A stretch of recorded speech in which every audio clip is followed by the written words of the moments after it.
सभी को मेरा नमस्कार। मैं रश्मि राव शासकीय माध्यमिक शाला बराती अमरकंटक में माध्यमिक शिक्षक पद पर कार्यरत हूँ। मेरे नवाचार का नाम है कार्टून एनिमेशन द्वारा कोरोना से बचाव के तरीके। मेरा ये नवाचार पूरी तरह से ज़ीरो इन्वेस्टमेंट है। इसमें मैंने संसाधन के रूप में सिर्फ मोबाइल का उपयोग किया है और ये मोबाइल ही एक ऐसा माध्यम है जिसके द्वारा हम अपने बच्चों से जुड़े हुए हैं। इस कोरोना संकट में यदि हम अपने बच्चों को कोई दृश्य सामग्री और श्रवण सामग्री अगर उपलब्ध कराएं तो बच्चे ज़्यादा अच्छे से समझ सकेंगे। तो इसी को लेते हुए मैंने इस नवाचार का प्रयोग किया है। प्रस्तुत है मेरे नवाचार की फाइल एवं मेरा नवाचार वीडियो। हेलो फ्रेंड, कैसे हैं आप? आशा है आप अपने घर में सुरक्षित होंगे। हमें घर पर रहकर भी इन बातों का पूरा ख्याल रखना है, क्योंकि आप जितने सतर्क होंगे उतने ही सुरक्षित होंगे। हमें इन बातों का पूरा ख्याल रखना है। हमें नियमित अंतराल पर साबुन पानी से 20 सेकंड तक हाथ धोना है। सार्वजनिक स्थलों पर किसी भी वस्तु या सतह को छूने के बाद तुरंत हाथ साफ करें। घर में भी कई लोग के उपयोग में आने वाली वस्तुओं व सतहों को साफ करते रहें। साफ मास्क, रुमाल और गमछा का इस्तेमाल करें और गीला होने पर बदल लें। बाहर से पहनकर आए जूते चप्पल घर के अंदर ना लाएं। बाहर से पहनकर आए कपड़ों को अलग रखें और धोकर उसको साफ कर लें। इस तरह कोरोना को हराना है तो साफ सफाई का रखें पूरा ख्याल। और आप सभी आरोग्य सेतु ऐप डाउनलोड करें और पूरे देश को कोरोना से सुरक्षित बनाने में अपना योगदान दें। जागरूक रहें, जागरूक करें, घर में रहें, सुरक्षित रहें। ZIIEI ने मुझे अपना नवाचार प्रदर्शित करने का बढ़िया अवसर दिया है। मुझे खुशी है कि अरविंदो सोसाइटी और HDFC बैंक ने डिजिटल प्रदर्शनी का आयोजन किया है। यदि आपको मेरा नवाचार पसंद आया हो तो अच्छी रेटिंग अवश्य दें। आशा करती हूँ आप सभी को मेरा नवाचार पसंद आया होगा। धन्यवाद।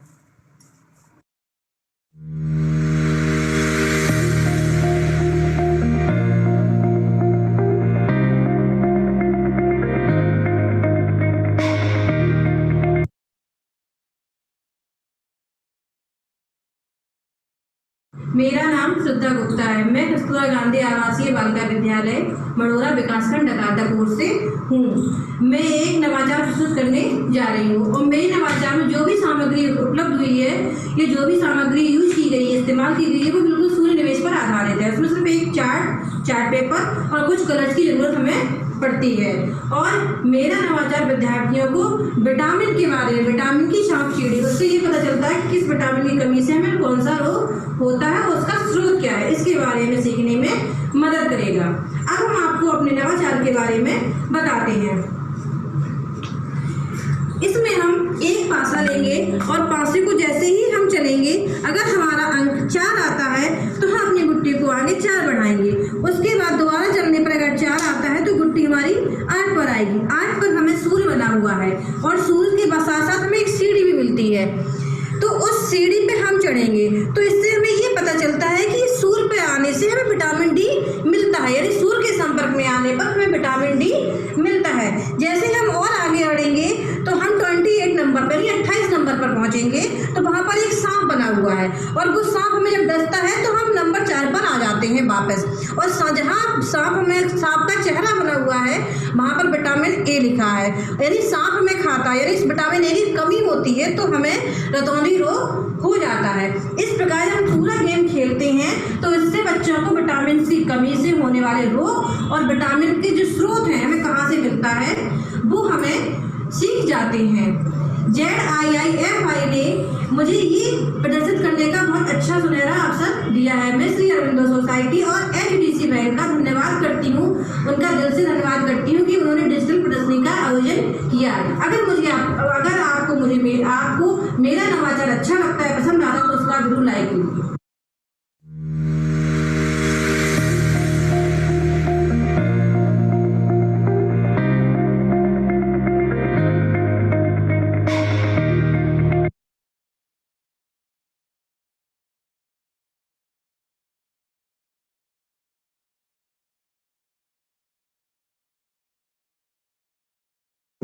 नमस्कार, मेरा नाम प्रतीक्षा मिश्रा है।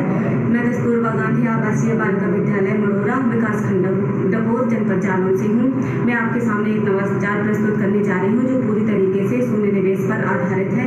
मेरे नवाचार में मैंने जो सामग्री उपयोग की गई है उसमें एक चार्ट है और उसमें कुछ रफ जो पेपर होते हैं उनका कटिंग करके उसको फ्लावर के आकार का काटा गया है, उसको कलर किया गया, कलर करके उसको अट्रैक्टिव बनाया गया है जिससे बच्चे रोचक ढंग से सीख पाएँ। मेरा नवाचार का जो नाम है उसका नाम है आओ विलोम शब्द सीखें, जिसको इंग्लिश में एंटोनिम भी कहते हैं। मैंने इसको फ्लावर के ऊपर एक शब्द लिख दिया है जैसे कि फ्रेंड, और उसका विलोम लिख दिया है उसके नीचे एक पर्ची लगा करके।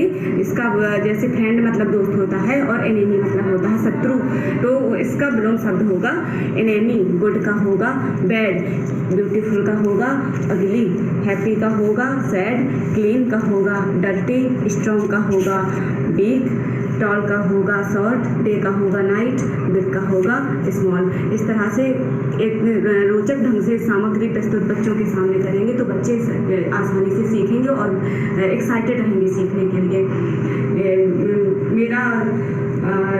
मेरा जो नवाचार है उसका उद्देश्य बच्चों को आसानी से प्रभावशाली ढंग से सिखाना है।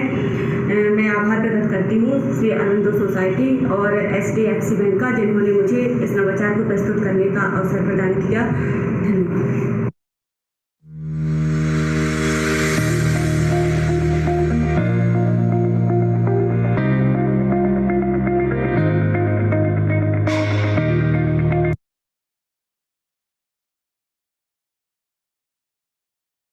नमस्कार प्यारे बच्चों, साथियों, आज आपकी आसिया मैम फतेहपुर से आपके सामने ये शून्य निवेश नवाचार का एक सुंदर सा TLM दिखा रही हैं, जिसे बनाने के लिए थोड़ी मेहनत पड़ी है पर ये बच्चों को बहुत अच्छी जानकारी देगा। हम सभी को अपना भारत देश बहुत प्यारा है और हमारे देश में पंजाबी, मराठी, गुजराती, असमी सभी लोग मिलजुल के रहते हैं। अब बच्चों को इनके बारे में विस्तृत जानकारी देने के लिए हमने ये TLM तैयार किया है। इसके लिए हमने सबसे पहले एक हार्ड शीट लिया, उस पर एक सॉफ्ट शीट पर भारत के नक्शे को ड्रॉ कर लिया। पूरे नक्शे को इस तरह बना के इसमें अलग अलग राज्यों को दिखा दिया।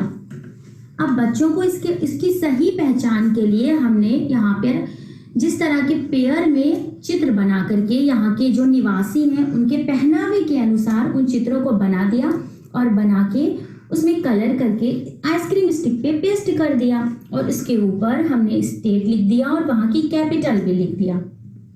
अब बच्चों को ये सारी स्टिक मिक्स करके दे दी जाएगी और बच्चे सही जगह पर जहाँ पर वो राज्य होगा उस स्टिक को लगाएंगे और साथ ही उसकी पूरी जानकारी प्राप्त करेंगे। जैसे ये हमारा राजस्थान है तो बच्चे इसको देखेंगे कि राजस्थान का ड्रेस कैसा है, वहाँ पे लहंगा चुन्नी पहनी जाती है और यहाँ पर धोती कुर्ता पगड़ी लगाते हैं। यहाँ का नृत्य भी बच्चों को बता सकते हैं कि यहाँ पर कठपुतली का नृत्य बहुत फेमस है। ये हमारा महाराष्ट्र है, ये हमारा बंगाल है, पश्चिमी बंगाल, ये देखिए। और इसके साथ साथ बच्चों को वहाँ के प्रमुख त्योहारों के बारे में जानकारी दे सकते हैं। तो ये TLM बनाने में थोड़ा वक्त लगा है लेकिन ये बच्चों को बहुत ही विस्तृत जानकारी देगा।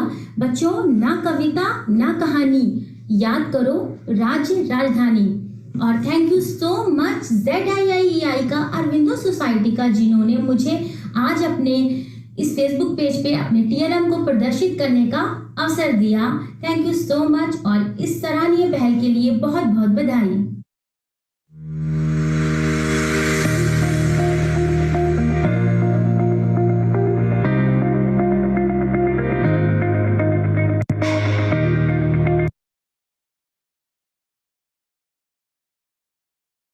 नमस्कार, सुमन कुशवाहा, प्रधानाध्यापिका, प्राथमिक विद्यालय भगवानपुर, विकास खंड नवादा, चिनकाट कौशाम्बी।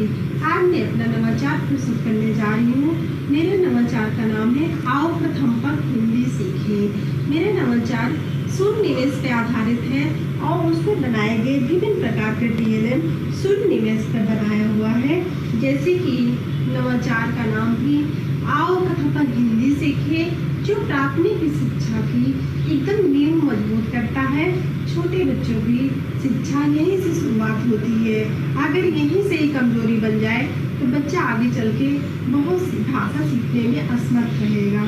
तो मैंने ये TLM बनाया जो इसमें गुलदस्ते के आकार दिया है। छोटे बच्चे को आकर्षित तरीके से इसे सीखेंगे, जिसमें वर्णमाला लिखा हुआ है और बच्चे इसको टीचर पढ़ेंगे और बच्चे इसको दोहराएंगे और इससे इस आकर्षित तरीके से बच्चों को वर्णमाला सीखने में आसानी रहेगी। दूसरी ये TLM आओ प्रथम पद हिंदी सीखें। ये तोते का जो चित्र बनाया गया है TLM से, छोटे बच्चे होने के कारण वो बहुत आकर्षित तरीके से सीखेंगे। ये वर्णमाला का ये पक्षी उड़ के लेके जा रहे हैं। बच्चों को भी यही वर्णमाला बोलने और उठाने को कहा जाएगा। इससे ये जो TLM है छोटे बच्चों के लिए बहुत ही आकर्षक तरीके से ज्ञानवर्धक रोचक प्रक्रिया से वर्णमाला सिखाने का प्रयास करेंगे। दूसरा है बच्चे जब वर्णमाला रिकॉर्डिंग कर ले, उनको अच्छे तरीके से आ जाए तो इस TLM के माध्यम से जो अलग अलग जगह पे लिखा हुआ है बच्चों को उन्हें खोजने को कहा जाएगा और उनको खोज करके 2 अक्षर के शब्द बनाने को कहेंगे। इस फ्लावर में बच्चे अपने अक्षरों से शब्द बनाना सीखेंगे। जब बच्चे ये सब सीख जाएं तो उसके पश्चात बच्चों को कि ये डिकोडिंग के आधार पे सिर्फ का से कबूतर ही ना सीखें। का से कमल भी होता है, का से कनक भी होता है। का अक्षर से ये बच्चे विभिन्न प्रकार के शब्दों को उनको सोचने के लिए बोला जाए, सोचेंगे। इससे उन्हें नए नए शब्दों की जानकारी होगी। इस TLM को वर्णमाला की डिकोडिंग के बाद ये बहुत ज्ञानवर्धक है। उसके पश्चात जब बच्चे शब्द बनाना सीख जाएं तो उन्हें चित्रों के माध्यम से उन्हें पहचानने को कहा जाए कि ये किसका चित्र है। ता से तरबूज, फा से फूल, स से सूरज, डा से डमरू, क से कबूतर। इस तरह से बच्चे शब्द अक्षर से ये चित्रों के माध्यम से अक्षर और शब्द बनाना सीखेंगे। उसके पश्चात जब बच्चों को वर्णमाला की अच्छी तरह जानकारी हो जाए तब उनको मात्राओं का ज्ञान कराएंगे। ये मात्राओं के माध्यम से जैसे क की मात्रा वाले शब्द है मौसम, गौरव, इस तरह से बच्चे इस TLM के माध्यम से बच्चे सीखने का प्रयास करेंगे। नए नए शब्दों को उनको जानकारी होगी और जब बच्चे ये सीख जाए तो उनको किसी भी बच्चों को ज्ञान हुआ कि नहीं हुआ, ये अंतिम चरण में बच्चों को जैसे किसी पक्षी का चित्र दिखा करके ये TLM के माध्यम से उनको पूछने को कहा जाएगा कि बच्चों ये किसका चित्र है। तो बच्चे बताएंगे का से कौवा, कौवा, कौवा का ये चित्र है। का अक्षर से 5 शब्द बनाओ।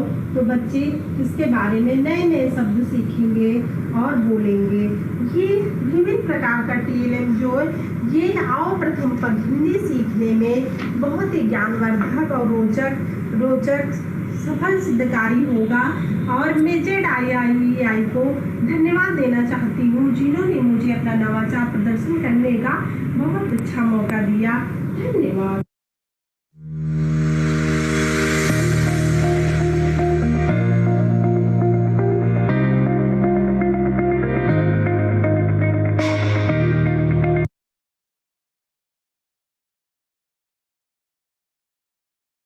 नमस्कार मित्रों, मैं वत्सला मिश्रा वर्तमान में प्राथमिक विद्यालय मंगारी द्वितीय करछना प्रयागराज में प्रधानाध्यापिका के पद पर कार्यरत हूँ। मैं आपके सम्मुख अपना शून्य निवेश नवाचार प्रस्तुत करने जा रही हूँ। मेरे नवाचार का शीर्षक है खेल खेल में व्याकरण का ज्ञान। आपको यहाँ पर प्रदर्शित हो रहा होगा कि यहाँ पर 4 डॉल संज्ञा, सर्वनाम, क्रिया और विशेषण की हैं। इन डॉल के ऊपर शरीर में उनकी परिभाषाएं लिखी हुई हैं और यहाँ फ्लावर में उनके उदाहरण और उनके प्रकार को प्रदर्शित किया गया है। कक्षा शिक्षण के दौरान हम सर्वप्रथम ये सुनिश्चित करेंगे कि हमें किस कक्षा के बच्चों को व्याकरण पढ़ाना है। यदि हम कक्षा 3 के बच्चों को व्याकरण पढ़ाते हैं तो हम इस TLM के माध्यम से सिर्फ संज्ञा और सर्वनाम की परिभाषा और उनके प्रकारों को पढ़ाएंगे और अधिक विस्तृत जानकारी कक्षा 3 में हम नहीं देंगे। जब हम कक्षा 4 को पढ़ाएंगे तो हम संज्ञा, सर्वनाम, क्रिया और विशेषण की परिभाषा और उनके प्रकारों को इस TLM के माध्यम से बच्चों को पढ़ाएंगे। और जब कक्षा 5 के बच्चों का शिक्षण कार्य करेंगे तो हम संज्ञा, सर्वनाम, क्रिया, विशेषण की परिभाषा के साथ में संज्ञा और सर्वनाम के प्रकार और उनके उदाहरण भी बच्चों को बताएंगे।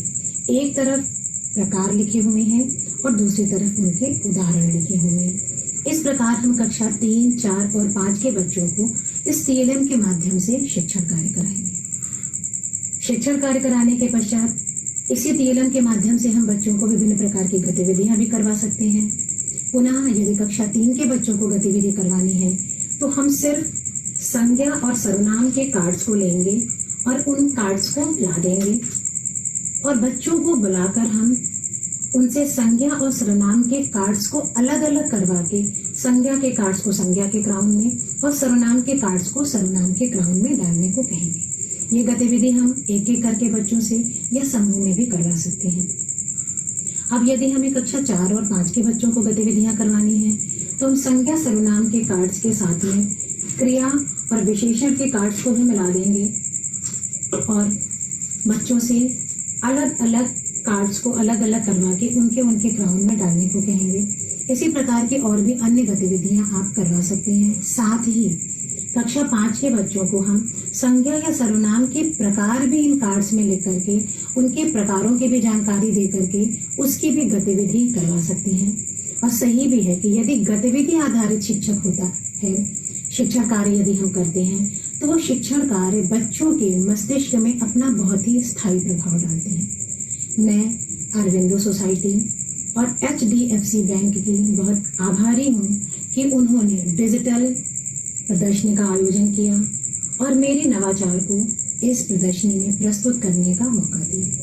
हम अरविंदो सोसाइटी को ये विश्वास दिलाते हैं कि हम शिक्षक हैं, हम शिक्षा की तस्वीर बदल देंगे, हम नन्हे मुन्हे बच्चों की तकदीर बदल देंगे। यदि मेरा नवाचार आपको पसंद आता है तो मैं पुनः आपसे एक बार निवेदन करती हूँ कि हमारे नवाचार को अच्छी रैंकिंग दें। धन्यवाद।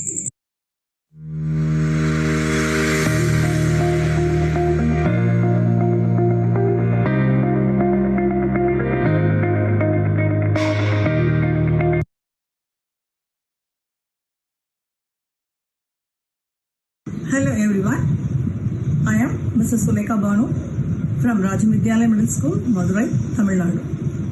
Now I am going to present my Zero Investment Innovative Idea.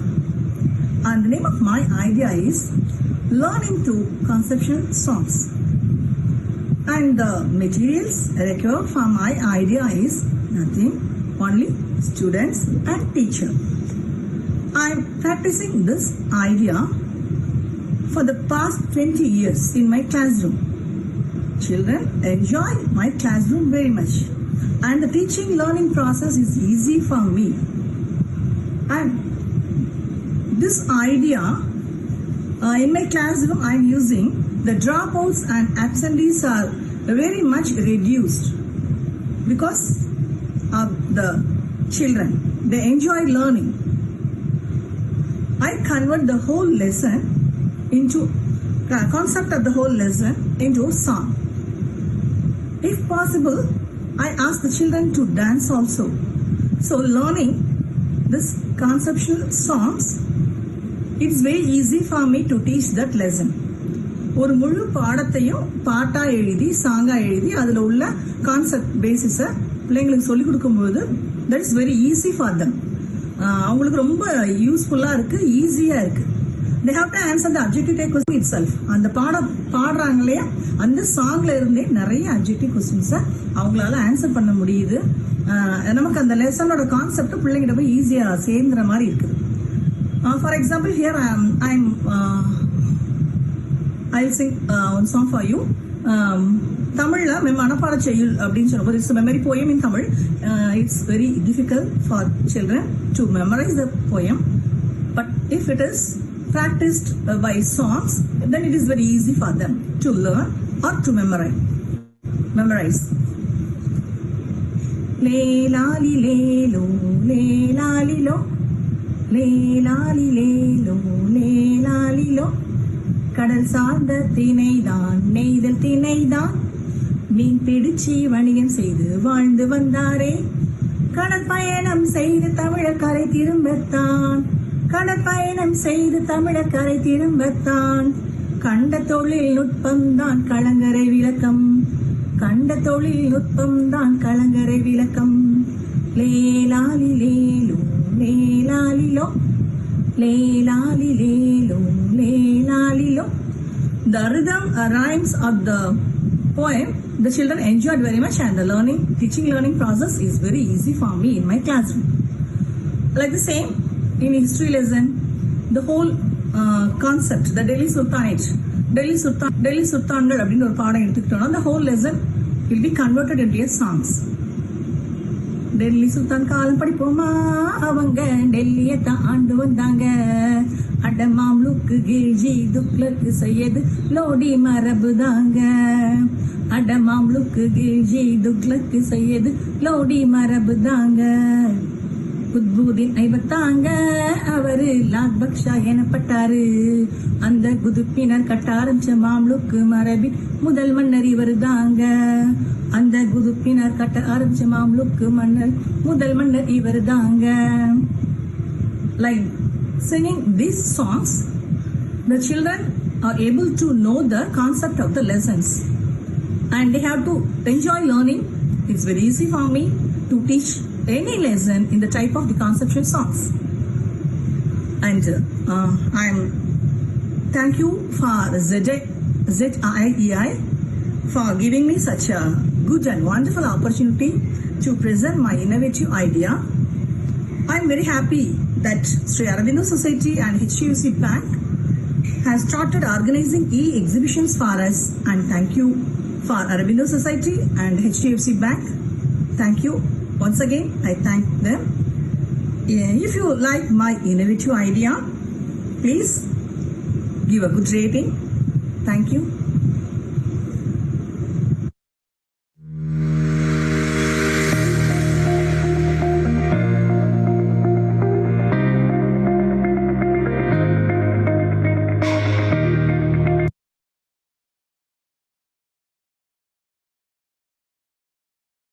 அனைவருக்கும் வணக்கம். என்னுடைய பெயர் கவிதா. நான் ஊராட்சி ஒன்றிய தொடக்கப்பள்ளி ராமாபுரத்தில் இடைநிலை ஆசிரியராக பணிபுரிந்து வருகிறேன். மலசமுத்திரம் ஒன்றியம், நாமக்கல் மாவட்டம். என்னுடைய இன்னோவேட்டிவ் ஐடியாஸ் என்னன்னு பார்த்தீங்கன்னா, easy way to teach personal pronoun. அதாவது கிராமர் பார்ட்னாவே மாணவர்கள் கடினமாக ஃபீல் பண்ணுவாங்க. அவங்களுக்கு எப்படி எளிமையாக புரிய வைக்கிறது அப்படின்றத இந்த வீடியோஸில் நான் தெளிவாக சொல்லியிருக்கேன். அதாவது டைரக்ட் எக்ஸ்பீரியன்ஸ் மூலமாக மாணவர்கள் பர்சனல் ப்ரொனவுனை கற்றுக்குறாங்க. அதாவது ஒரு சாங் மூலமாக அதை கற்றுக்குறாங்க. இந்த வீடியோஸ்குள்ளே போகலாம் வாங்க. They are third standard student. Now they will sing pronoun rhymes. நான் என்று சொல்ல ஐ என்று சொல்வோம், நீ என்று சொல்ல யூ என்று சொல்வோம், நீயும் நானும் என்று சொல்ல யுவண்டை என்போம், யுவண்டை என்போம். அவன் என்று சொல்ல ஹி என்று சொல்வோம், அவள் என்று சொல்ல சி என்று சொல்வோம், அவனும் அவளும் என்று சொல்ல he and she என்போம், he and she என்போம். நான்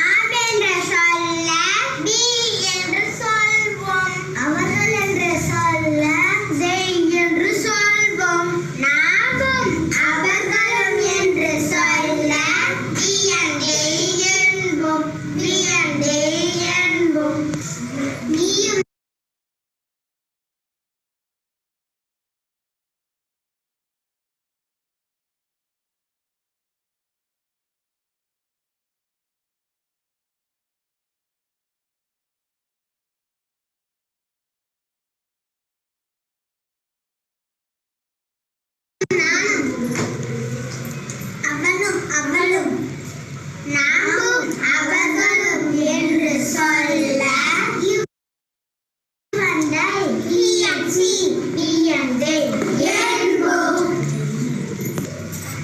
நான் என்று சொல்ல ஐ என்று சொல்வோம். நீ என்று சொல்ல யூ என்று சொல்வோம். நீயும் நானும் என்று சொல்ல யூ அண்ட் ஐ என்போம். யூ அண்ட் ஐ என்போம். அவன் என்று சொல்ல ஈ என்று சொல்வோம். அவள் என்று சொல்ல சி என்று சொல்.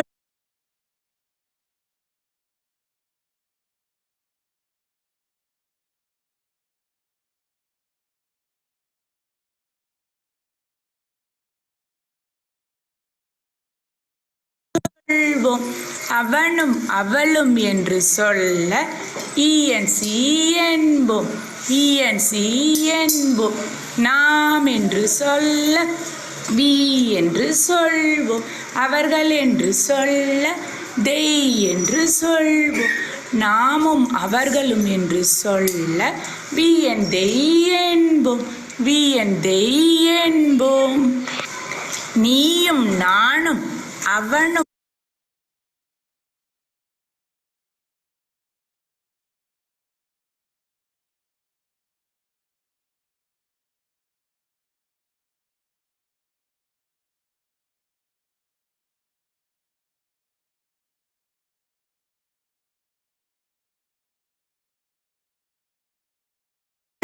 அவளும் நாமும் அவர்களும் என்று சொல்ல you and I he and she we and they என்போம். எல்லாத்துக்கும் பயனுள்ளதா இருக்கும் அப்படின்னு நினைக்கிறேன். Thanks for ZIIEI Sri Aurobindo society along with HDFC bank.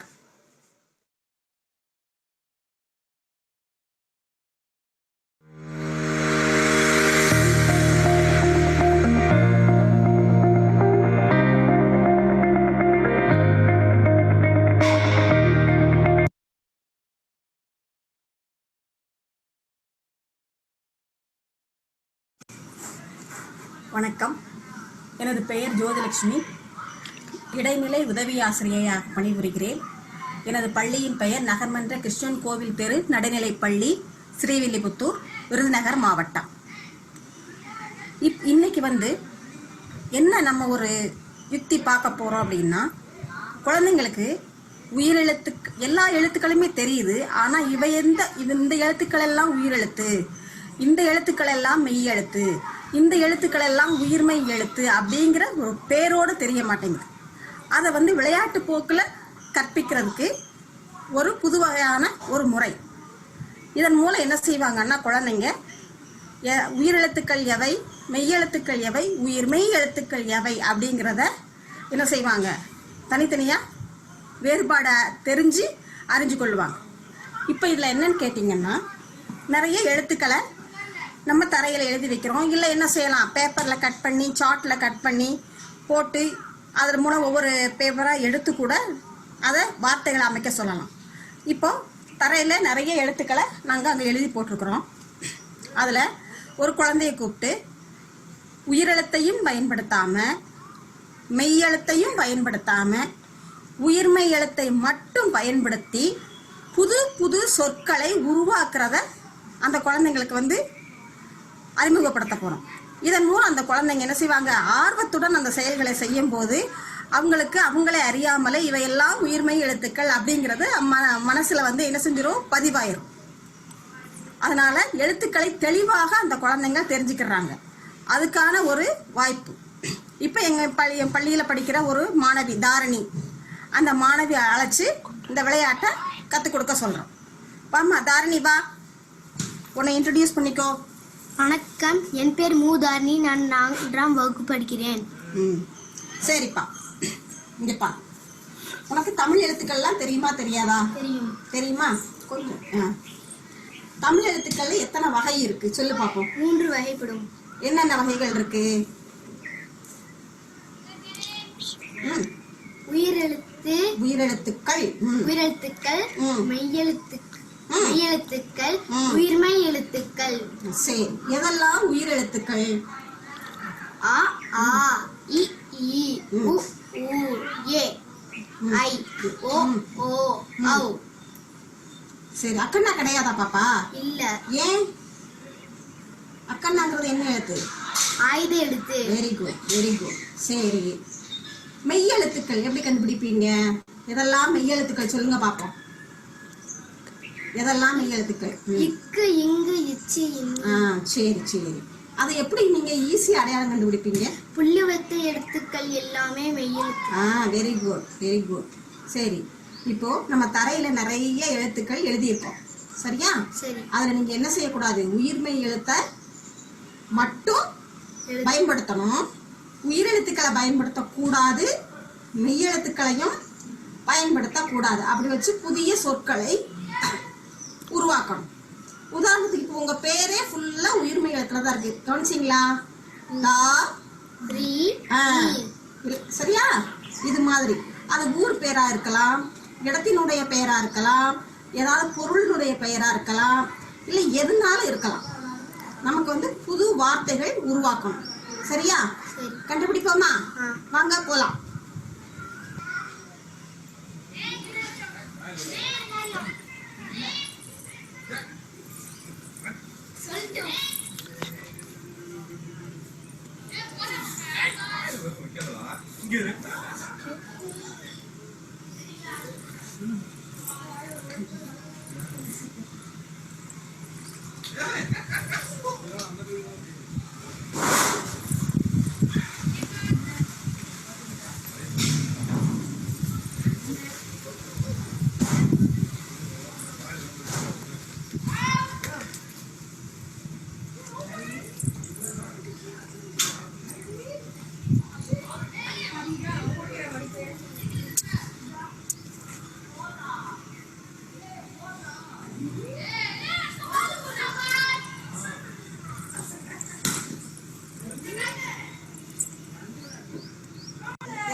வரிசையை பாத்தீங்களா? உதாரணத்துக்கு ஏதாவது ஒரு 3 வார்த்தை சொல்லுங்க பாப்போம். உயிரெழுத்தையும் மெய்யெழுத்தையும் பயன்படுத்தாம ஏதாவது 3 வார்த்தை அங்க போய் வரல காமிச்சு கொடுங்க பாப்போம். ரா ஆ நீ ராணி. ஆ சு பா சுபா. ஆ தி பா தீபா.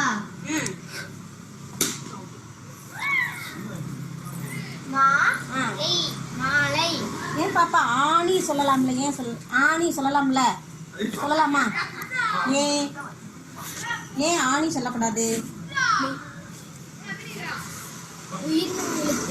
உயிர்மெய் எழுத்து மட்டும்தான் சொல்ல சொல்லியிருக்காங்க. ஆனா ஆவண்ணா என்ன எழுத்து? உயிர்மெய் எழுத்து. ஆவண்ணா உயிர்மெய் எழுத்தா? ஆவண்ணா பயன்படுத்தக்கூடாது. அதனால ஆணிங்கிற வார்த்தை என்ன செய்யக்கூடாது? நம்ம பயன்படுத்தக்கூடாது, எழுதக்கூடாது, சரியா? சரி, இப்ப ஒரு நோட் எடுத்து இந்த வார்த்தைகளை, இந்த எழுத்துக்களை பயன்படுத்தி நீங்க அதிகபட்சமாக எத்தனை எழுத்துக்கள் எழுதுறீங்க அப்படின்னு சொல்லி பார்க்கணும், சரியா? ஓடுங்க, ஓடி போய் ஒரு நோட்டு ஒரு பேரை எடுத்து விடியாங்க.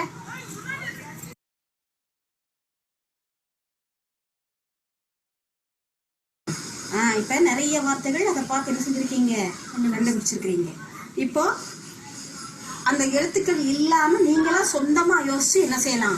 நிறைய வார்த்தைகளை நீங்க உருவாக்கலாம். உயிர்மெய் எழுத்துக்களை மட்டும் பயன்படுத்தி நீங்க சொந்தமா யோசிக்கலாம்.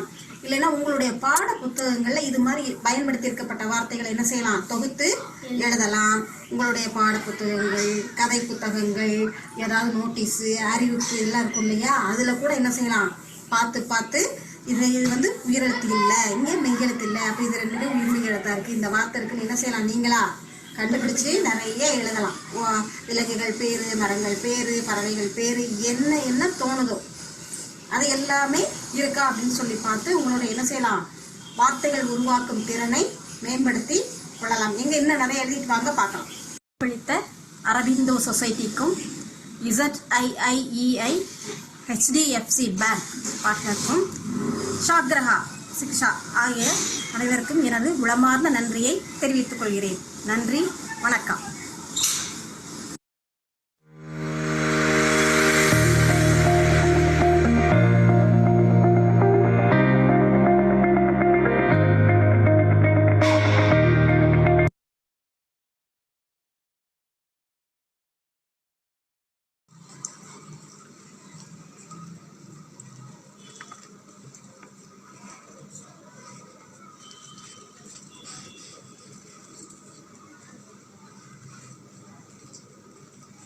नमस्कार, मैं सविता कुमारी कन्या प्राथमिक विद्यालय धनसोई, प्रखंड राजपुर, जिला बक्सर, पंचायत शिक्षिका के रूप में कार्यरत हूँ। मैं बिहार की रहने वाली हूँ। मैं शून्य निवेश नवाचार प्रस्तुत करने जा रही हूँ। इस नवाचार का नाम है वर्णों का ज्ञान कराना। मेरे नवाचार में इस्तेमाल होने वाले वेस्ट मटेरियल हैं जो मैंने शादी के कार्ड और चार्ट पेपर से बनाए हैं। मैंने 2 गुलदस्ते बनाए हैं जिससे बच्चों को आकर्षित लगेगा देख करके और बच्चे उत्सुकतापूर्वक सीखेंगे। यह नवाचार मेरा बच्चों को पढ़ाने में कारगर है। इसमें मैंने वर्णों का ज्ञान कराया है, जिसमें मैंने क से ग तक का वर्ण लिखा है और अ से अ तक का वर्ण लिखा है, जिससे बच्चों को मैं इसमें से पूछूंगी कि क कहाँ है, ख कहाँ है। बच्चे निकालेंगे और इसे खोजेंगे और उत्सुकतापूर्वक ढूंढेंगे कि ये कहाँ है। उसी तरह मैंने पत्तों का रूप दिया है, जिसमें स्वर्ण वर्ण को मैंने जानकारी इसमें दी है। स्वर्ण वर्ण जिससे अ बच्चे अ, आ, छोटी ई, बड़ी ई का मात्रा का ज्ञान करा सकते हैं। इस तरह बच्चों को ज्ञान भी मिलेगा और उत्सुकतापूर्वक जानकारी भी लेंगे। बच्चे जो नहीं जान पाएंगे उसे भी ये पूछेंगे और जानेंगे। ZIIE ने मुझे अपना नवाचार प्रदर्शन करने के लिए जो मौका दिया उसके लिए मैं उनका धन्यवाद करती हूँ। और मैं अरविंदो सोसाइटी और HDFC बैंक ने जो डिजिटल आयोजन प्रदर्शन किया है उसके लिए मैं उन्हें धन्यवाद करती हूँ। मेरा नवाचार अगर आपको अच्छा लगे, अगर पसंद आए तो प्लीज़ आप इसे रेटिंग करें। धन्यवाद।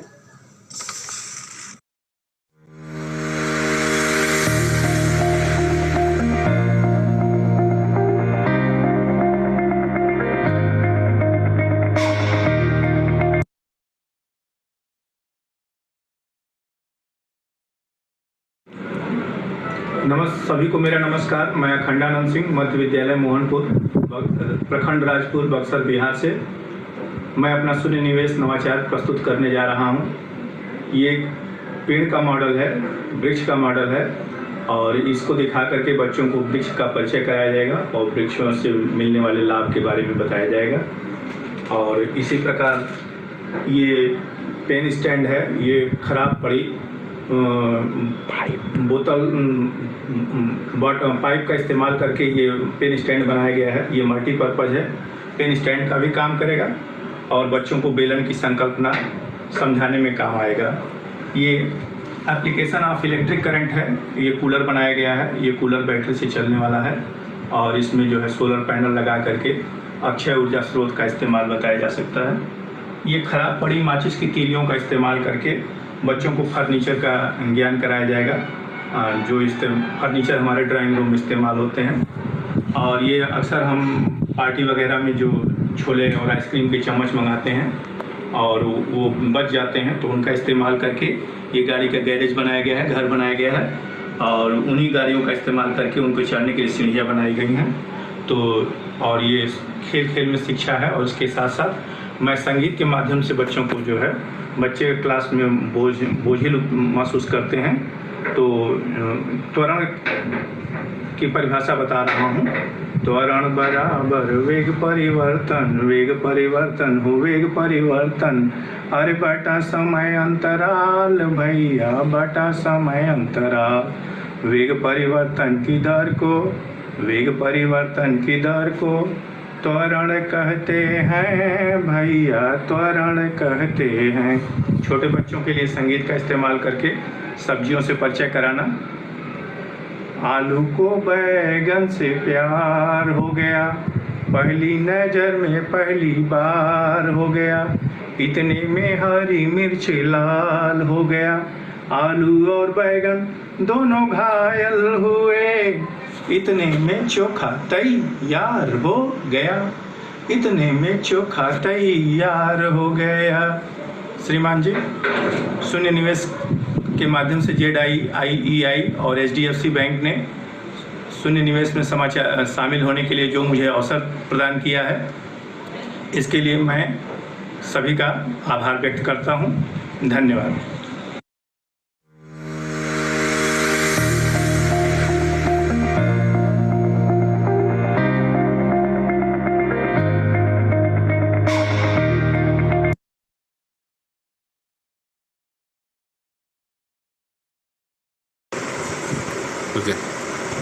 నా పేరు డి మినీ కుమారి. నేను కాజులూరు మండలం ఎంపీపీఎస్ పలువురుపాడు స్కూల్లో ఎస్టీటీగా వర్క్ చేస్తున్నాను. నేను ఈ పిఎల్ఎంని 3 సబ్జెక్టుల కోసం తయారు చేశాను. ఒకటి తెలుగు సరళ పదాల కోసం, అలాగే ఇంగ్లీష్ ఆల్ఫాబెట్స్తో పదాల కోసం, అలాగే నెంబర్స్తో 2 అంకెల 3 అంకెల 4 అంకెల 5 అంకెల సంఖ్యలు తయారు చేయడం కోసం ఈ టీఎల్ఎంని ఉపయోగిస్తున్నారు. ఈ TLM very low cost TLM. వీటిని 20 లీటర్ల వాటర్ బాటిల్ క్యాన్ మూతలను ఉపయోగించి లోపల అక్షరాలు, అలాగే ఇటువైపు ఇంగ్లీష్ ఆల్ఫాబెట్స్, అలాగే నెంబర్స్ రాసుకొని మనం 3 రకాలుగా టీఎల్ఎంని ఉపయోగించవచ్చు. అలాగే వీటిని పిల్లలు ఆడుతూ ఇందులో చక్కగా అమర్చడం కోసం ఒక కార్డ్బోర్డ్తో ఒక అమరిక తయారు చేసుకున్నాను. మొదటిగా మనం తెలుగు సరళ పదాలు ఎలా తయారు చేయాలో చూద్దాం. అందులో మొదటగా ఆ, రా, తర్వాత కా, అరక. సో అరక అనే పదం ఒక సరళ పదం. పిల్లలు ఇలా అక్షరాలను వెతుకుతూ తెలుగు సరళ పదాలు తయారు చేస్తారు. నెక్స్ట్ వీటికి వెనక వైపున మనం ఇంగ్లీష్ ఆల్ఫాబెట్స్ రాసుకున్నాం కదా, ఈ ఇంగ్లీష్ ఆల్ఫాబెట్స్తో కూడా మనం ఇంగ్లీష్ పదాలని తయారు చేయవచ్చు. ఫర్ ఎగ్జాంపుల్ ఏదైనా ఒక ఇంగ్లీష్ పదం తయారు చేద్దాం. Mango, M. Next A. Next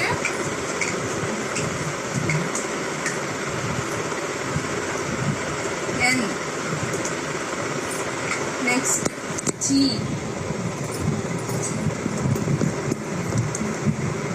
next ఓ.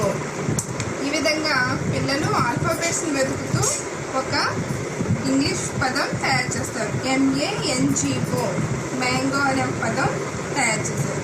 తర్వాత అంకెలతో సంఖ్యలు, 2 అంకెల సంఖ్యలు, 3 అంకెల సంఖ్యలు, 4 అంకెల సంఖ్యలు, 5 అంకెల సంఖ్యలు తయారు చేయవచ్చు.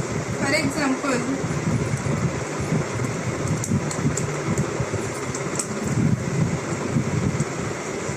8.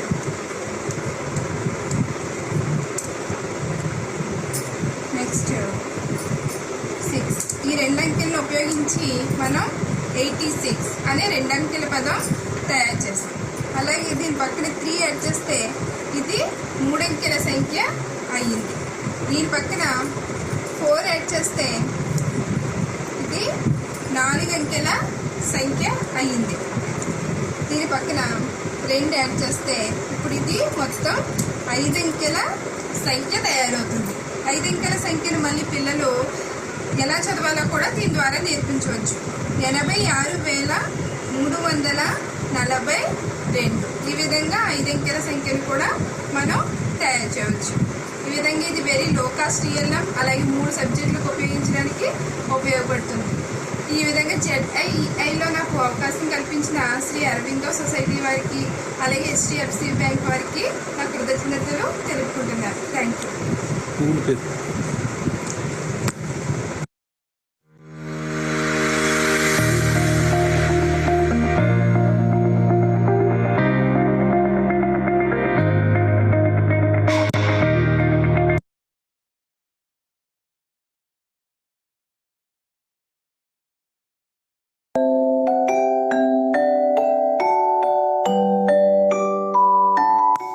Namaste everyone, I am Mangarani. I am working as a secondary grade teacher in Sri Nagaraja Elementary School, Rajamahendravaram Urban from East Godavari district, Andhra Pradesh. Today I want to share a teaching learning material. This is word family activity. With this TLM, the children can make so many words. They simply rotate these paper plates like this and they can make so many words.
Now I will show how to make at family words.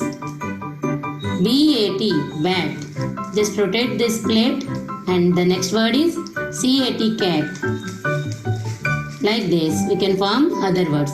EAT, eat. FAT, fat.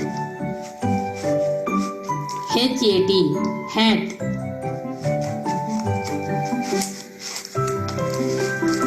MAT, mat. Like this, we can make so many words. Now, I will show another type of word family words. Now, unfamily words. BUN, bun. Just rotate this. FUN, fun. GUN, gun. NUN, none. RUN, run. SUN, sun. Like this, we can make so many words easily. Just I made this TLM with 2 paper plates. I attached with a paper pin. This is my model. I thank Sri Aurobindo Society and HDFC Bank for giving me this wonderful opportunity. Thank you so much.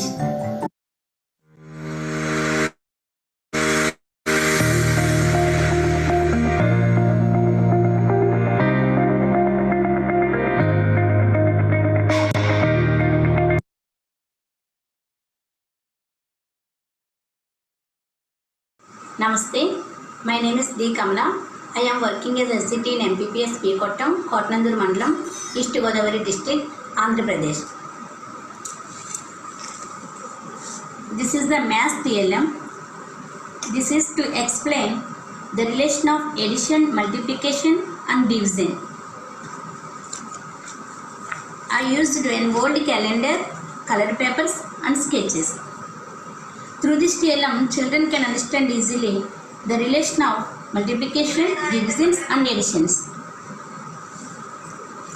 For example, through this table, 3 2s are 6.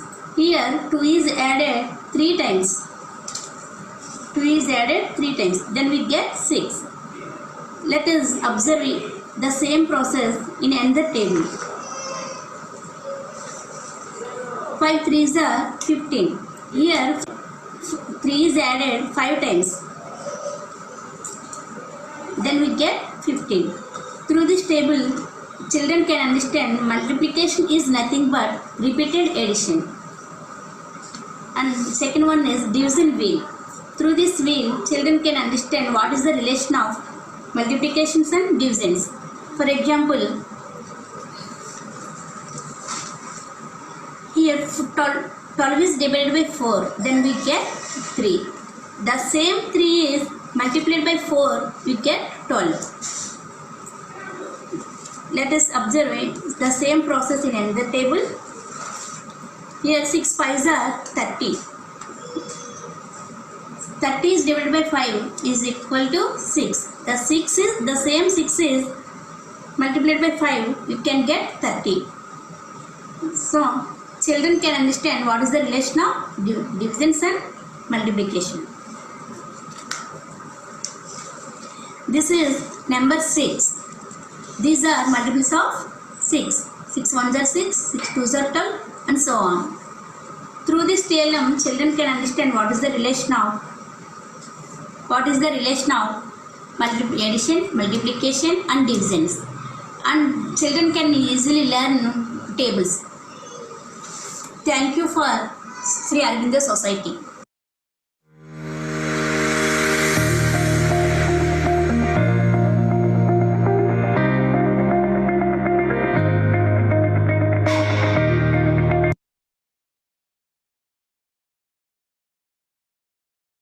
आप सबको मेरा नमस्कार।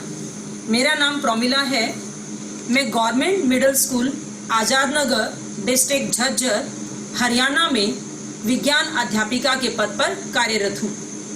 मैं अपना शून्य निवेश नवाचार प्रस्तुत करने जा रही हूँ। इस नवाचार का नाम है मानव श्वसन क्रिया विधि। मेरे नवाचार में इस्तेमाल होने वाली सामग्री है प्लास्टिक से बनी कोई भी, ये देखिए प्लास्टिक की बनी हुई कोल्ड ड्रिंक की खाली बोतल, टूटा हुआ प्लास्टिक का पेन, टेप और बैलून, गुब्बारे लेंगे। इससे ये मैंने एक नवाचार प्रस्तुत किया है।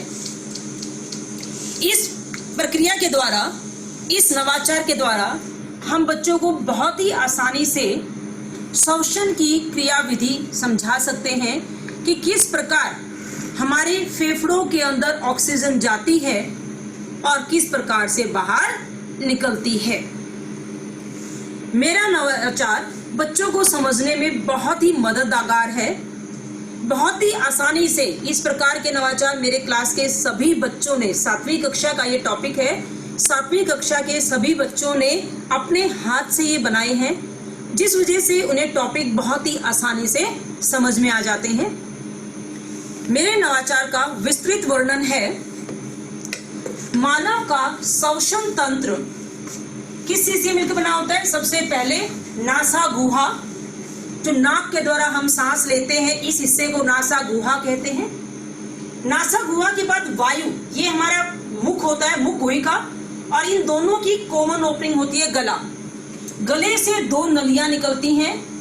एक नली सीधी हमारे वक्ष गुहा की तरफ, यानी यहाँ से ये जाती है। इसे हम यहाँ पर अगर आप हाथ लगाए तो हमें एक आवाज सुनाई देती है, अलग से एक कंपन सी महसूस होती है, जिसे कंठ कहते हैं, वॉइस बॉक्स या लैरिंक्स, जो आवाज उत्पन्न करने में सहायता करता है। और इसके बाद ये एक नली होती है, यहाँ से यहाँ तक, गले तक, इधर ये नली है, इसे वायु नली कहते हैं। इसकी पूरी वायु बाहर निकलने पर यह पिचक ना जाए, इसीलिए इसके ऊपर अर्धवलय बने होते हैं। और जैसे ये यहाँ चेस्ट रीजन में, वक्ष में प्रवेश करती है, ये 2 भागों में बढ़ जाती है, जिसे ब्रोंकाई कहते हैं। और ब्रोंकाई के साथ लाल भूरे रंग के बैग जैसी संरचना लटकी होती है, जिसे फेफड़े कहते हैं। और फेफड़ों के अंदर ये ब्रोंकाई ब्रोंकियोल में और ब्रोंकियोल गुब्बारे जैसी बड़ी बड़ी संरचनाओं में परिवर्तित हो जाते हैं। हमारा इधर वाला जो लेफ्ट लंग है, फेफड़ा है, वो छोटा होता है, राइट बड़ा होता है, क्योंकि लेफ्ट साइड में हमारा क्या है, हृदय उपस्थित होता है। और दोनों फेफड़ों के साथ नीचे लगी होता है ये एक फ्लैट स्ट्रक्चर जिसे हम कहते हैं डायाफ्राम, और इन्हें प्रोटेक्शन देने के लिए इस प्रकार का एक जाल बना होता है, पसलियां जिन्हें कहते हैं। अब हमारा जो मुख्य टॉपिक है वो है कि हमारी श्वसन की क्रियाविधि क्या है। क्रियाविधि दो भागों में होती है, अंतर श्वसन कैसे अंदर ऑक्सीजन आएगी, और श्वसन कैसे कार्बन डाइऑक्साइड बाहर निकलेगी। जब श्वसन क्रिया होती है तो हमारी पसलियां ऐसे बाहर की तरफ निकल जाती हैं। बाहर की तरफ निकलने के कारण डायफ्राम सीधा हो जाता है, जिसकी वजह से वक्ष गुहा का क्षेत्रफल बढ़ जाता है और आयतन कम हो जाता है। इसलिए बाहर से वायु अधिक आयतन से कम आयतन की तरफ, यानी बाहर से नासा गुहा, कंठ, वायु नली से होते हुए एल्वियोलाई के अंदर प्रवेश कर जाती है, जिससे वक्ष गुहा का साइज बढ़ जाता है और वहां से ऑक्सीजन रक्त के द्वारा शरीर के विभिन्न भागों तक पहुंचा दी जाती है और कार्बन डाइऑक्साइड एल्वियोलाई में आ जाती है। जैसे ही ये एक्सचेंज होता है, एक्सचेंज होते ही पसलियां वापस पहले वाली स्थिति में आ जाती हैं। डायफ्राम दोबारा डोम की आकृति का हो जाता है, वक्ष गुहा का क्षेत्रफल कम हो जाता है, वायु का आयतन बढ़ जाता है, उसी रास्ते से वायु वापस बाहर निकल जाती है। इस प्रक्रिया को हम बहुत ही आसानी से अपने इस नवाचार के द्वारा समझाएंगे। ये देखिए, ये जो नली है ये काम करती है किस चीज का? वायु नली का। ये हमारी वक्ष गुहा, जो खाली प्लास्टिक की बोतल है, ये वक्ष गुहा का काम करती है और वक्ष गुहा के अंदर इस बोतल को हमने वाइट ट्यूब में परिवर्तित कर दिया है जो ब्रोंकाई का काम करते हैं, और एल्वियोलाई की जगह हमने इसमें 2 बैलून लगा दिए हैं। ये आपको पिंक कलर में दिखाई दे रहे हैं, दोनों बैलून एल्वियोलाई का काम करेंगे। और नीचे बोतल को काट के हमने यहाँ पर बैलून का लगा दिया। ये देखिए, ये बैलून है, गुब्बारे को काट के लगा दिया है जो डायफ्राम का काम करेगा। जब उच्च श्वसन क्रिया होती है तो डायफ्राम देखिए नीचे की तरफ आएगा। ये मैंने खींचा इसे, डायफ्राम नीचे आ गया। ध्यान से देखेंगे, जैसे ही डायफ्राम नीचे आया, क्षेत्रफल बढ़ा, हमारे बैलून फूल गए। ये देखिए, यानी वायु बाहर से अंदर प्रवेश करेगी। ये देखिए, ये दोनों बैलून हमारे फूल गए, वायु अंदर आ गई।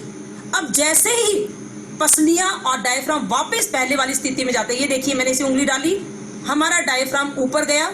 अब ये देखिए, इसमें से वायु निकलते देखेंगे आप, क्योंकि वक्ष गुहा का क्षेत्रफल कम हुआ, आयतन बढ़ गया और आयतन बढ़ते ही वायु, ये देखिए, वायु बाहर निकल जाती है। तो इस प्रकार हम बच्चों को समझा देते हैं, क्षेत्रफल बढ़ाते ही वायु अंदर और ऊपर करते ही जैसे हम इसको वापस पहली स्थिति में ले जाएंगे तो इसकी वायु बाहर निकल जाती है। तो इस प्रकार अंदर ऑक्सीजन आती है, बाहर कार्बन डाइऑक्साइड निकल जाती है। जीईई ने मुझे अपना नवाचार प्रस्तुत करने का एक बहुत ही सुनहरा अवसर प्रदान किया है। मैं श्री अरविंदो सोसाइटी और HDFC बैंक ने जो डिजिटल प्रदर्शनी लगाई है, जिसका आयोजन किया है, उसके लिए मैं उनका धन्यवाद करती हूँ। और यदि आपको मेरा नवाचार प्रस्तुत पसंद आया तो मुझे अच्छी रेटिंग दीजिए। थैंक यू, धन्यवाद।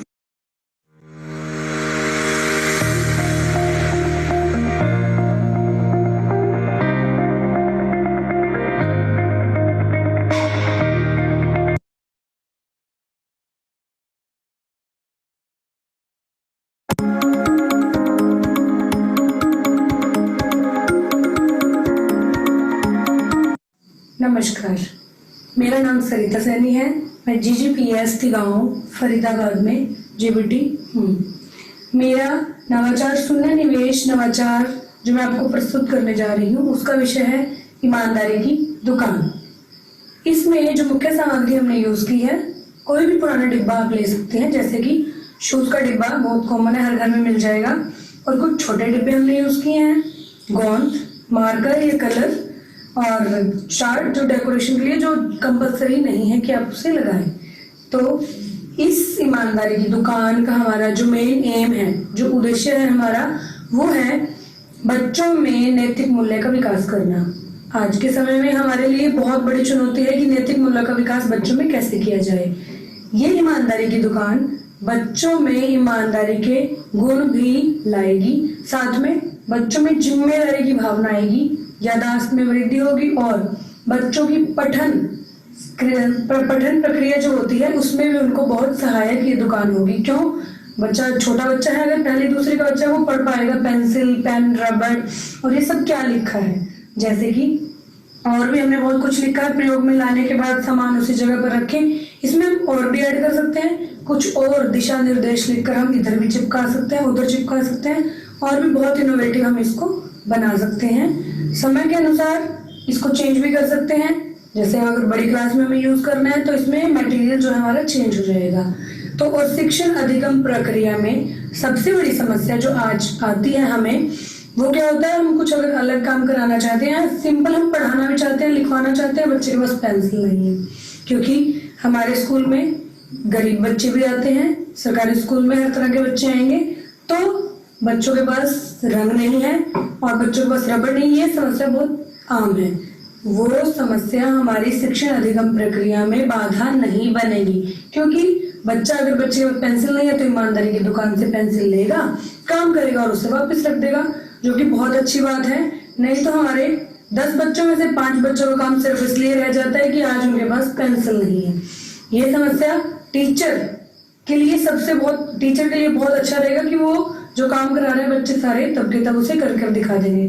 जैसे कि इसमें कलर रखे हैं, पेंसिल है, रबड़ है, ये सामान इसमें हम रख सकते हैं। तो इसके उद्देश्य बहुत हैं जिसे हम ईमानदारी की दुकान से पूरा करेंगे।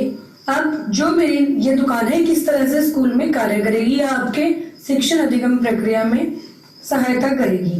आप बच्चों को काम करा रहे हैं, पेंसिल नहीं है, तो बच्चा अपनी ईमानदारी की दुकान से पेंसिल उठाएगा और काम करेगा और उपयोग के बाद पेंसिल को वापस रख दिया जाएगा। रंग की जरूरत है तो बच्चा रंग ले जाएगा और रंग के बाद इसे रख देगा। इस दुकान को आप अपनी कक्षा में भी रख सकते हैं, जैसे कि क्लास की ईमानदारी की दुकान, या आप अगर स्कूल लेवल पर बनाना चाहते हैं तो पूरे प्राइमरी की ईमानदारी की दुकान।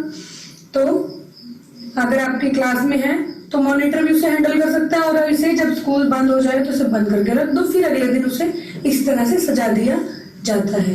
इसमें क्या है, अगर बच्चे को सामान लेना है और वो रखना भूल जाता है तो जो क्लास मॉनिटर है या जो भी हमने उसका इंचार्ज बनाया है वो उस चीज का ध्यान रखे कि बच्चे ईमानदारी से इसे प्रयोग करके रख रहे हैं या नहीं। तो इस तरह से शिक्षण अधिगम प्रक्रिया में भी ये ईमानदारी की दुकान बहुत इम्पोर्टेंट रोल रखती है। नैतिक मूल्य तो विकसित होगा ही। और जैसे कि अभी लॉकडाउन है तो ये दुकान घर में भी काम करेगी। अब घर में, आपके घर में 2 बच्चे हैं, 3 बच्चे हैं, ज्वाइंट फैमिली है तो और भी बच्चे होंगे। ईमानदारी की दुकान को एक जगह रख सकते हैं और बच्चों की बेसिक नीड्स जो है वो हम उसमें सामान रख दें, जब बच्चे को जरूरत पड़े उसमें से ले और उसे वापस रख दें। इससे क्या होगा, मम्मी का, पापा का काम कम हो जाएगा। बार बार बच्चे को निकाल कर लेना और वापस रखना। बच्चा अपने आप जो उसको जरूरत है वो उठाएगा और इसे यूज करके वापस अपने सामान को रख देगा, जिससे क्या होगा, सामान इधर उधर नहीं बिखरेगा और सामान अपनी जगह पर ही मिलेगा। अगर एक पेंसिल है तो 3 बच्चे काम कर सकते हैं, क्योंकि एक पेंसिल दोबारा से उसे वहीं पर मिलेगी। तो इस तरह से ये ईमानदारी की दुकान काम करती है। तो मेरे JIIEI ने मुझे ये मौका दिया, अरबिंदो सोसाइटी HDFC बैंक को मैं बहुत थैंकफुल हूँ कि उन्होंने मेरे विचार को डिजिटलाइजेशन के द्वारा आपके सामने प्रदर्शित करने का मौका दिया। मैं आप सबको दिल से धन्यवाद।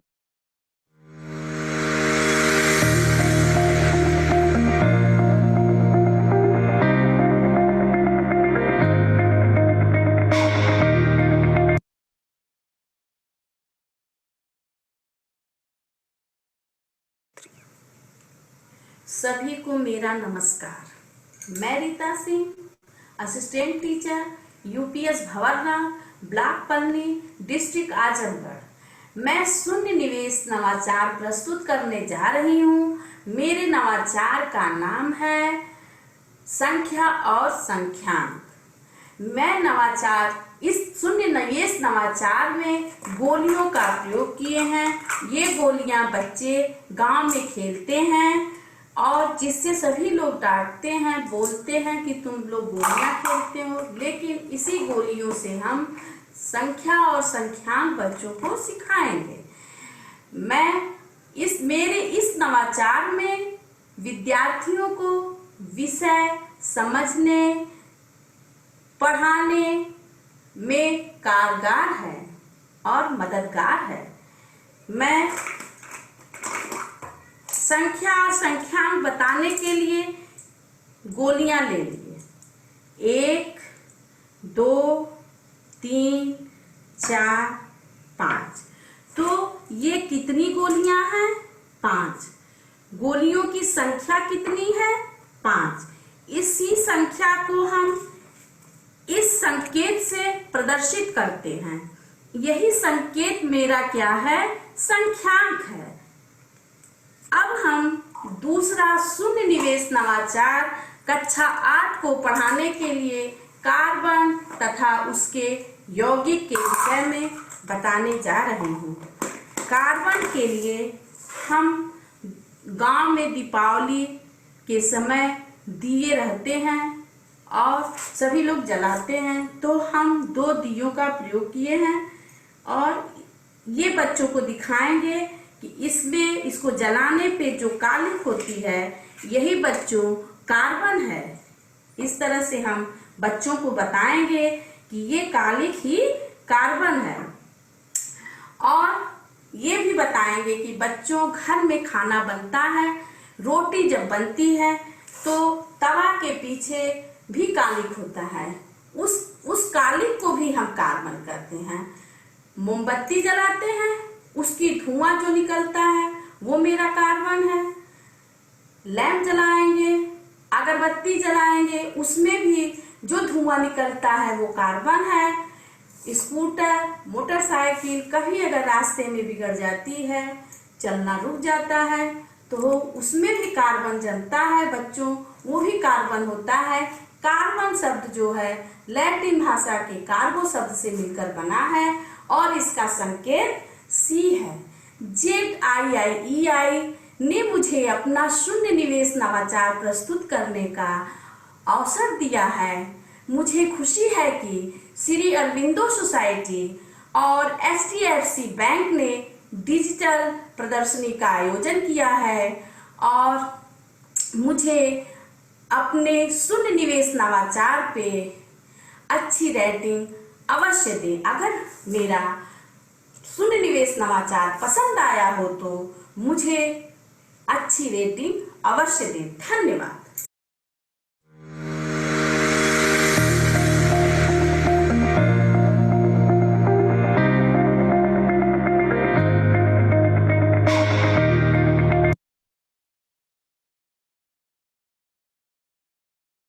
नमस्ते, मेरा नाम राजकुमारी। मैं कस्तूरबा गांधी आवासीय बालिका विद्यालय विकास खंड डकोर, स्थान मरोड़ा, जनपद जालौन से हूँ। मैं अपना नवाचार प्रस्तुत करने जा रही हूँ। हमारे नवाचार में सामग्री ये रफ पेज को रोल बनाकर एक डिब्बा बनाया है और ये जो कुछ पर्चियाँ हैं इससे जो है इसको मैंने रफ पेज से ही काट के बनाया है। ये चार्ट पेपर है। हमने इस चार्ट पेपर पर मात्राओं लिख दिया है। उसके बाद में इस पर्चियों में मैंने अक्षर लिख दिए हैं। अब हम बच्चों को आसानी से खेल खेल में अक्षर एवं मात्राओं का ज्ञान कैसे कराना है मैं बताती हूँ। बच्चों चलो मैं एक खेल खेलते हैं। ये मैंने ऐसे पर्ची को फैला दिया और कहा बच्चों ये पर्ची एक एक सभी उठा लो। सारे बच्चों ने एक एक पर्ची उठा लिया। अच्छा, रीना के पास फा आई। चलो रीना, इस फा को आप बड़ी की मात्रा से सेट करो। रीना को जब बड़ी की मात्रा का ज्ञान होगा तो अक्षर फा को ये जाके बड़ी की मात्रा से सेट कर देंगे। ये दूसरी बच्ची के पास पर्ची गई 4। रिंकी से मैंने कहा आप औ की मात्रा से इस पर्ची को सेट करो। रिंकी को यदि औ की मात्रा का ज्ञान है तो वो इस पर्ची को औ की मात्रा से तुरंत जाके सेट कर देंगी। इससे हम बच्चों को आसानी तरीके से अक्षरों का ज्ञान एवं मात्राओं का ज्ञान करवा सकते हैं और बच्चे इसमें रुचिपूर्वक खेल खेल में सीख सकते हैं। मैं HDFC बैंक एवं श्री अरविंदो सोसाइटी को बहुत बहुत धन्यवाद कहती हूँ, जिन्होंने हमें अपना शून्य निवेश प्रस्तुत करने के लिए मौका दिया है।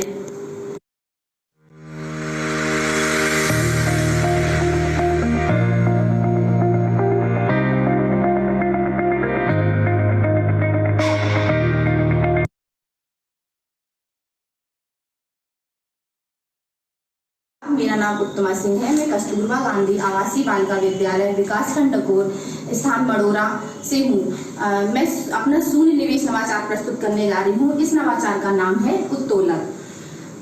मेरा नवाचार विद्यार्थियों को शिक्षण कार्य में काफी प्रभावशाली होगा और इस नवाचार में उपयोग होने वाली सामग्रियां हैं, जैसे कि मैंने एक चार्ट पेपर लिया हुआ है।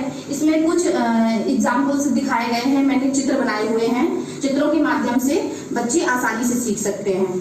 तो देखते हैं कि उत्तोलक, मैंने इसमें बताया है कि उत्तोलक क्या होता है। सबसे पहले समझ लेते हैं उत्तोलक जो है वो कोई भी सीधी या टेढ़ी छड़ होती है जिसको हम स्वतंत्रता पूर्वक लटकाते हैं तो वो अपनी निश्चित बिंदु पर के इधर उधर गति करता है। इसको कहते हैं उत्तोलक में 3 बिंदु होते हैं, एक आयास, आलम और भार। तो सबसे पहले देखते हैं कि उत्तोलक होते कितने प्रकार के हैं। उत्तोलक जो है वो 3 प्रकार के होते हैं। प्रथम प्रकार के उत्तोलक, द्वितीय प्रकार के उत्तोलक और तृतीय प्रकार के उत्तोलक। सबसे पहले समझते हैं कि प्रथम प्रकार के उत्तोलक क्या होते हैं। प्रथम प्रकार के उत्तोलक में क्या होता है, आयास, भार और आलम्ब के मध्य में होता है। एग्जाम्पल के लिए जैसे कील उखाड़ने की मशीन। दूसरा है कैंची जो है वो घर में आसानी से मिल जाती है। तो जैसे हम उसका यूज जब हम करते हैं तभी हमें उसको समझ में आएगा कि कैसे हम प्रथम प्रकार के उत्तोलक को कैसे समझ सकते हैं। तो कैंची जो है आसानी से मिल जाएगी, उसको हम यूज करके देख सकते हैं। तो फिर आ जाते हैं द्वितीय प्रकार के उत्तोलक। द्वितीय प्रकार के उत्तोलक में क्या होता है, जो आयास, भार जो है वो आयास और आलम्ब के बीच में होता है।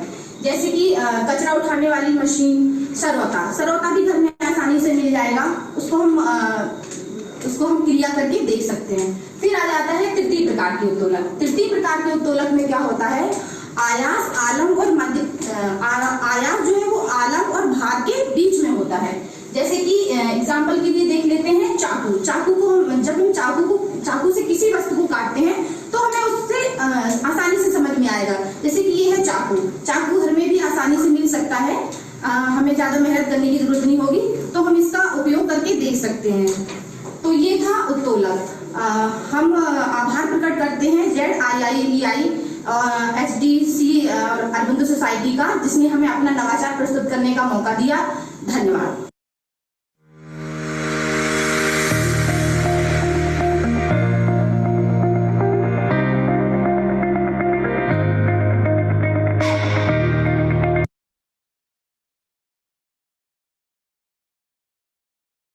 नमस्कार, मेरा नाम वृंदा मनोहर है। मेरे विद्यालय का नाम कस्तूरबा गांधी आवासीय बालिका विद्यालय विकासखंड डकोर जनपद जालौन है। मैं अपना शून्य निवेश नवाचार प्रस्तुत करने जा रही हूँ। इस नवाचार का नाम है टाइप्स ऑफ एंगल, कोणों के प्रकार। इस नवाचार में मैंने एक चार्ट पेपर, कलर स्केच और कुछ माचिस की तीलियां ली है। ये नवाचार बच्चों को कोणों के प्रकार समझाने में बहुत ही मददगार रहेगा। हम बच्चों को बताएंगे कोणों के प्रकार। जैसे कि हमने 2 तीलियां ली, 2 तीलियों को हमने क्षैतिज जोड़ दिया। तो यहाँ पे जो 2 तीलियों के बीच में जो कोण बन रहा है वो हमारा कोण बनेगा शून्य कोण, कहते हैं 0 एंगल। दूसरा हमारा होता है एक्यूट एंगल, न्यून कोण हमारा बनता है एक तीली को हमने क्षैतिज रखा और दूसरी तीली को हल्का सा झुका दिया है, तो इन दोनों तीलियों के बीच में जो कोण बनता है वो कोण हमारा होता है न्यून कोण हमारा 90 डिग्री से कम होता है। तीसरा हमारा है राइट एंगल, मतलब समकोण हमारा कैसे बनता है, 2 तीलियां ली हमने, एक तीली को क्षैतिज रखा, एक को बिल्कुल सीधे ऊर्ध्वाधर खड़ा कर दिया। तो ये जो तीलियां हैं जो मिलाने पर बीच में जो कोण बनेगा ये हमारा बनेगा समकोण हमारा 90 अंश का होता है। चौथा कोण है हमारा ऑब्ट्यूज एंगल कहलाता है। ऑब्ट्यूज मतलब अधिक कोण हमारा कैसे बनता है, जैसे एक तीली ली हमने क्षैतिज और दूसरी तीली को हल्का सा जो मतलब 90 डिग्री था उसके साइड हमने उसको रोटेट करा दिया। तो ये जो कोण बनेगा दोनों तीलियों को मिलाने से ये हमारा बनेगा अधिक कोण हमारा 90 डिग्री से अधिक होता है। फिर हम 2 तीलियों को सीधा मिलाने पर जो कोण बनेगा वो हमारा होता है स्ट्रेट एंगल कहलाता है, ये रिजु कोण कहलाता है। ये हमारा 180 अंश का होता है। नेक्स्ट है हमारा रिफ्लेक्स एंगल, मतलब बृहद कोण। बृहद कोण जो होता है वो 180 डिग्री से बड़ा और 360 डिग्री से छोटा होता है। लास्ट है हमारा कंप्लीट एंगल जो कहलाता है, जो हमारा वृत्त के केंद्र पर भी बनता है। ये हमारा 4 समकोण से मिलकर बनता है, मतलब एक समकोण होता है 90 और 4 समकोण मिलाने से मतलब 360 डिग्री। हमारा संपूर्ण कोण जो होता है वो 360 डिग्री का होता है। मैं श्री अरविंदो सोसाइटी तथा HDFC बैंक को धन्यवाद देती हूँ जिन्होंने हमें अपना ये नवाचार प्रस्तुत करने का मौका दिया। धन्यवाद।